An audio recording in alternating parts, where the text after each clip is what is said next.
네, 여러분 잘 쉬셨나요? 자, 그러면 이어서 하도록 하겠습니다. 이게 제가 여러분 없이 계속 화면만 보면서 혼자 말을 하니까 좀 이상하네요. 네, 매번 참 느껴요. 어색해요. 아마 저의 어색함이 이 수업을 지금 들을 여러분도 느껴질 것 같은데 미안합니다. 네. 지금 아까 전에 이제 대기 대순환에 대해서 얘기를 했고요.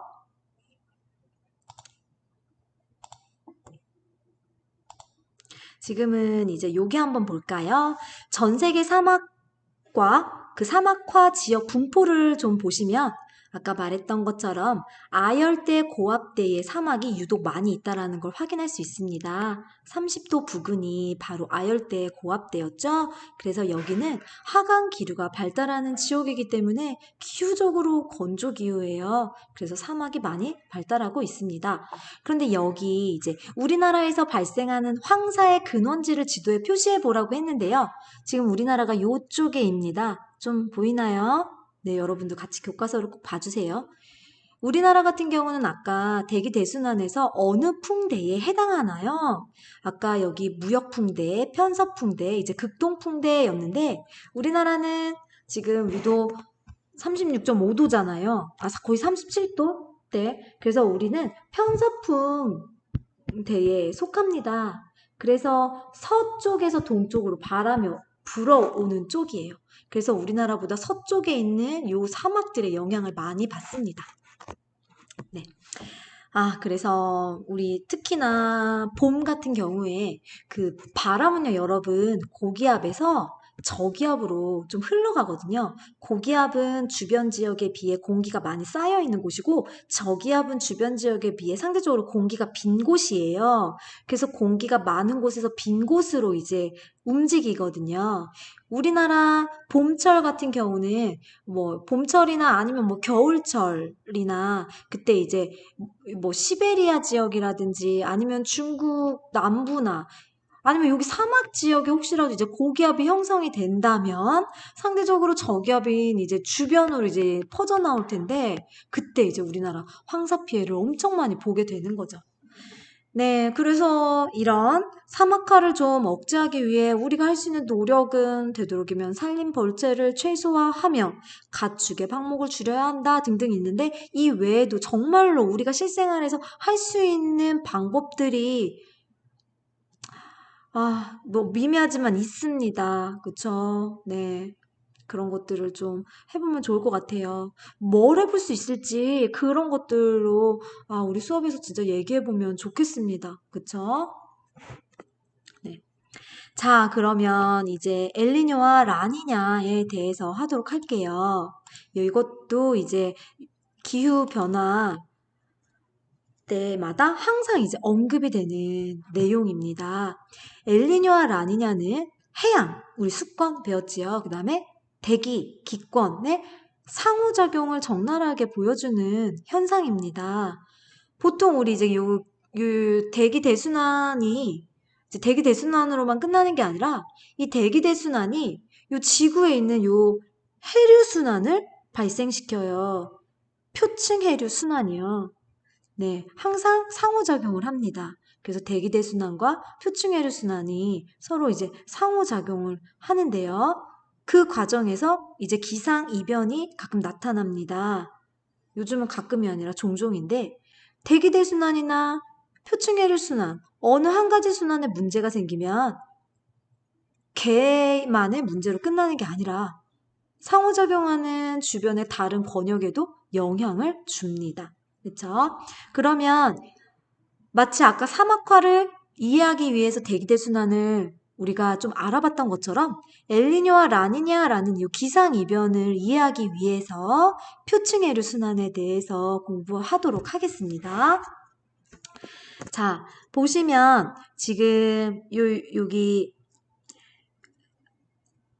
풍대가 나와 있어요. 이쪽이 북동 무역풍대, 여기는 편서풍대. 극동풍대입니다. 보면 남반구도 거의 대칭적으로 보면 됩니다. 그런데 이제 남반구는 완벽한 대칭은 아니에요.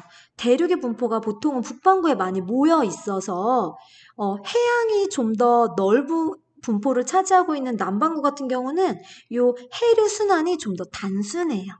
자, 그럼 한번 볼게요. 북동무역풍에 의해서 해수에서도 그 표층에 있는 부분, 여러분 그 혼합층이 왜 바람의 영향을 많이 받는 층이었잖아요. 그렇게 이제 표층에 가까울수록 바람 방향으로 함께 흐르게 됩니다. 그런데 이제 완전히 바람 방향과 일치하진 않지만 이제 바람 방향으로 이제 비슷하게 흐르게 되는데 북동무역풍에 의해서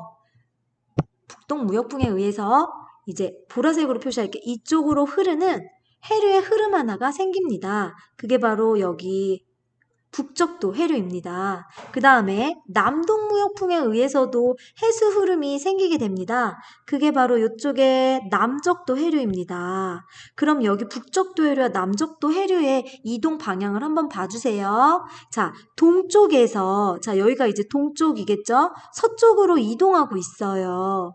동쪽에서 서쪽으로 해류가 이동하다 보니까, 이쪽 지역은 상대적으로 어떨까요? 비게 돼요. 해수가 비게 됩니다. 여기 가서 이제 쌓이게 되는 거죠. 이쪽 가서. 네. 그래서 여기 보면 여러분, 살짝 보면 여기 적도 반류라는 거 혹시 보이시나요? 보이시죠? 네. 이쪽에 가서 해수들이 쌓이기 때문에 경사로 치면, 그러니까 이 측면에서 보면 경사가 이렇게 되어 있어요. 경사가 요 서쪽이 높아진 거죠. 그래서 이 높아진 경사를 해소해주기 위해서 그 반발로 이쪽 방향으로의 흐름이 북적도 해류와 남적도 해류에 생기게 돼요. 그 흐름이 바로 적도 반류라는 건데, 네, 이건 그냥 참고 설명이었고요. 상대적으로 이쪽에 이제 해류가 빈다 그랬잖아요. 그럼 어떤 현상이 일어나냐면 요 해수가 빈 곳을 채워주기 위해서 심층에 차가운 물이 위로 올라오게 됩니다. 그거를 여러분 어려운 말로 뭐라고 하냐면 용승이라고 표현을 합니다. 용승. 네, 용승. 그래서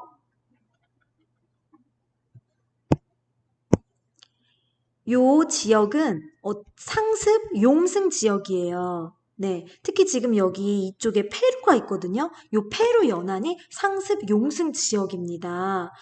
용승이 좀 적당하게 일어나면 되게 좋아요. 아래의 찬 해수는 한류의 성격을 가지고 있어요. 그래서 용존 산소량도 높고 영양 염류도 풍부합니다. 따뜻한 지역에서는 물고기가 이제 어종이 좀 다양하고 풍부해지는데 거기에 한류까지 이제 들어와서 용존산소량도 높아지고 영양염류도 좀 더 풍부해지면 훨씬 더 좀 풍성한 어장이 형성이 되는 거죠. 그래서 그런 것들을 황금어장, 조경수역이 발달한다라고 이렇게 말합니다. 그래서 요 지역이 이제 조경수역이 많이 잘 발달하는 이렇게 좋은 곳이에요. 평상시에는요. 네. 자, 요거를 한번 이제 기억을 해주세요, 여러분. 요 상습 용승 지역이요. 자, 그러면 요거를 그 다음 페이지를 보면서 설명을 해주도록 하겠습니다. 네, 여기 페루 연안 상습 용승 지역. 꼭 기억해 두세요, 여기. 아, 그리고 또 하나만 또 설명을 하자면 지금 여기는 여러분들이 알다시피 태평양입니다. 네, 적도 주변의 태평양을 적도 태평양이라고 하고요. 상대적으로 여기 북반구 쪽 태평양을 북태평양, 남반구 쪽 태평양을 남태평양이라고 하고요. 동쪽 태평양을 동태평양, 그다음에 서쪽을 서태평양이라고 해요. 엘니뇨와 라니냐 이걸 배울 때에는 여기 페루 연안과 함께 요 적도 부근의 요 지역 동태평양과 서태평양이 계속 반복적으로 나옵니다. 그래서 그 명칭 계속 쓸 거니까 위치적으로 어디인지 지금 눈도장 찍어주세요. 여기가 동태평양, 서태평양입니다. 해류 순환할 때는 이쪽이 이제 북태평양, 여기 남태평양. 그래서 여기 지금 북적도 해류, 쿠로시오 해류, 북태평양 해류, 캘리포니아 해류라고 여기 커다란 흐름 하나가 있는데 지금 우리는 사실 이건 포인트가 아니어서 제가 이건 설명하지 않았어요. 나중에 이제 지원해서 배우게 되는데 이게 북태평양 환류입니다. 그러면 대칭적으로 남반구 쪽에도 남태평양 환류가 있겠죠. 그쵸? 그때 이렇게 계속적으로 북태평양, 남태평양이라는 명칭이 나와요. 지금은 동태평양, 서태평양 요 지역을 계속 살펴볼 겁니다. 자, 여기 보면서 할게요.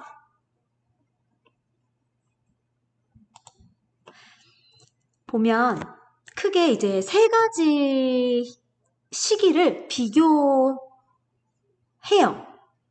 자, 평상시. 지금 요 그림 자체가 이제 평상시입니다.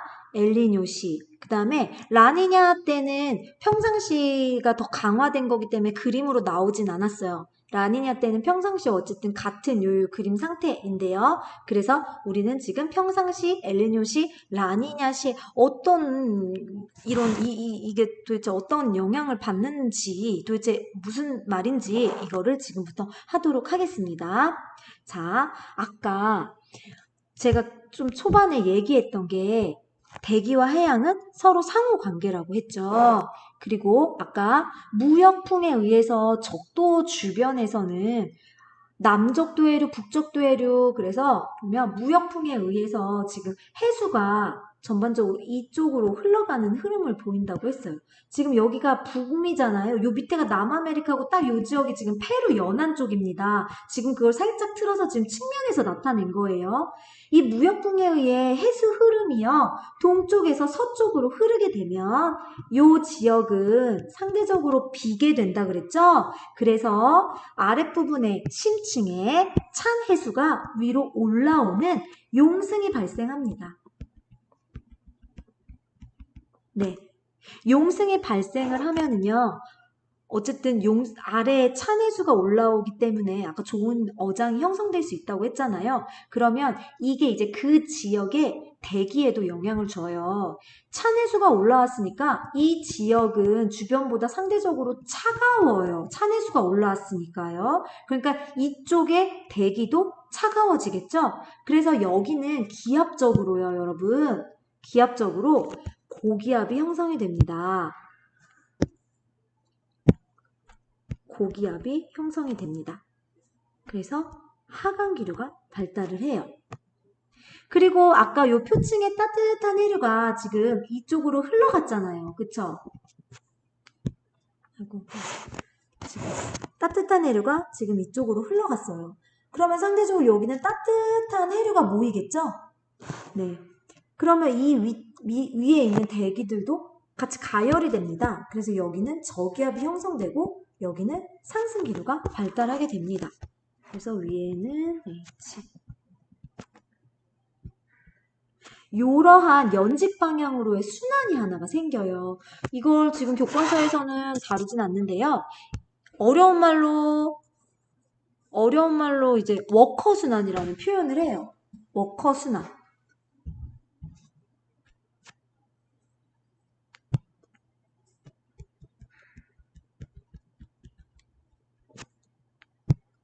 그냥 이 부분만 필기만 좀 해주세요. 그래서 자 보십시오. 이렇게 평상시에는 요 페루 연안에 용승으로 인해서 고기압이 형성이 되고 상대적으로 여기 표층에 따뜻한 해수가 흘러가서 모인 여기 인도네시아 즉 서태평양에는 저기압이 형성이 됩니다. 그래서 이 지상의 기압 배치가 연직으로도 영향을 줘서 지금 저기압 위에는 이제 고기압, 저기압, 고기압 해서 이렇게 하나의 큰 워커 순환을 형성을 합니다.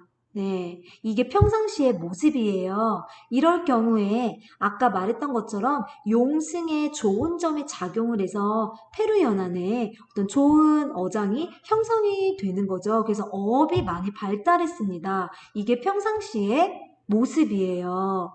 그런데 엘니뇨는 뭔가가 하나가 깨진 겁니다. 그래서 그 연쇄적으로 다 연결되어 있어서 된 건데 보면 자 아까 항상 대기와 해양은 상호작용한다고 했잖아요. 이 중에서 여기 같은 경우는 대기 바로 뭐냐면 무역풍이었습니다. 무역풍의 세기가 변화가 된다면 여기 해양에서 발생하는 현상도 변화가 돼요. 바로 여기서는 뭐를 대입시켜 볼 수 있냐면 용승입니다. 무역풍이 어느 때에는 약해질 때가 있어요. 그럴 땐 용승도 약해집니다. 왜냐면 무역풍이 약해지면 자, 이쪽으로 흘러가는 해류 흐름도 어떻게 돼요? 약해져요. 아까 용승이라는 것은 동쪽에서 서쪽으로 해류가 흘러가면서 상대적으로 비게 된 여기 동쪽에 빈 곳을 채우기 위해 아래쪽에 찬해수가 올라오는 현상이라고 했잖아요. 그쵸? 그런데 평상시보다 덜 흘러갔어. 덜 비지. 그러면 용승도 덜 되는 거죠. 그쵸? 그래서 여기 보면 찬해수가 올라오지 못했습니다. 그쵸? 그래서 여기 지금 여기 고기압이라고 써 있는데 사실은요 평상시에 비해 여기는 저기압이 광범위하게 형성이 돼요. 기본적으로 여기 열대 적도 지역은요 적도 저압대잖아요. 그쵸? 그쵸? 그래서 용승이 되지 않으면 보통은 저압대입니다. 그래서 저압대가 용승, 보통시 평상시 같았으면 용승에 의해서 고압대가 형성이 돼서 이렇게 예쁘게 워커순환이 나올 텐데 용승이 많이 일어나지 않으면서 고기압이 형성되지 못하고 넓게 저기압이 형성이 되는 거예요. 그래서 상승기류가 발달을 합니다. 네. 그래서 때 아닌 비가 엄청나게 많이 흐르는 거죠. 그리고 아까 여기가 저기압이 되면요. 상대적으로 또 아까 요 인도네시아 요쪽 지역은요. 고기압이 형성이 돼요. 이렇게. 네. 그리고 이쪽은 저기압. 이렇게 이제 이게 상호 아이고. 아, 잘못 그렸 이제 진동을 하게 되는데 이렇게 기압이 바뀝니다. 그러면서 여기에 이제 뭔가 용승이 안 되니까 좋은 어장이 형성되던 게 안 되고 어업이 망하고 그쵸? 때 안엔 구름이 너무 많이 생기면서 비가 많이 내리면서 홍수 피해 있고 서태평양 지역은 때 안엔 고기압으로 인해 가뭄 피해가 있는 것이죠. 네, 그 다음에 막 내륙 쪽에도 고기압이 형성되면서 때 안엔 가뭄 피해가 있어. 근데 남미 쪽에 또 커피 농장이 많거든요. 근데 가뭄이야. 커피 농사 망해. 그 경제적인 손실이 엄청나는 거죠. 이렇게 무역풍의 세기가 약해져서 용승의 세기가 약해져서 기압 배치가 완전히 평상시와 반대가 되면서 홍수 피해, 그 다음에 요 서태평양이나 내륙 쪽에 가뭄 피해를 받게 되는 요 기상이변을 바로 엘니뇨라고 합니다. 라니냐는요, 이번에는 무역풍이요, 엄청 더 세진 거예요. 그럼 용승이 너무 세죠. 용승이 적당하게 올라오면 괜찮아. 그런데 너무 세게 올라오면 너무 많이 찬 게 올라오면요. 좋은 어장이 형성될 수 없어요. 때 아닌 한파가 몰려오는 거죠. 물고기 다 얼어 죽고. 이게 바로 라니냐입니다. 그래서 제가 이제 한번 정리를 좀 해봤는데요. 네. 보시면 이제 이 그림이 이제 평상시와 라니냐 때의 이제 순환이에요. 평상시의 모습이 더 강화된 경향을 보이는 게 라니냐고요. 평상시와 완전히 다른 기압 배치를 보이는 게 이제 엘니뇨 현상입니다. 그래서 여기 이제 우리 책에는 계속적으로 동태평양 지역과 서태평양 지역을 비교하면서 이제 내용들이 나오거든요. 여러분들이 이제 뭐 표를 이용해서 저처럼 정리를 좀 하면 좋겠어요.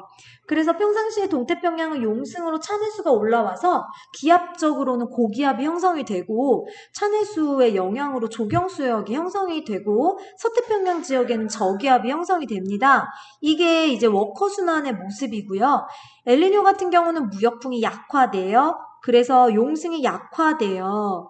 그러다 보니까 여기에는 저기압이 형성이 되면서 때 아닌 홍수 피해가 있고 반면에 인도네시아 지역은 때 아닌 가뭄 피해를 입게 됩니다.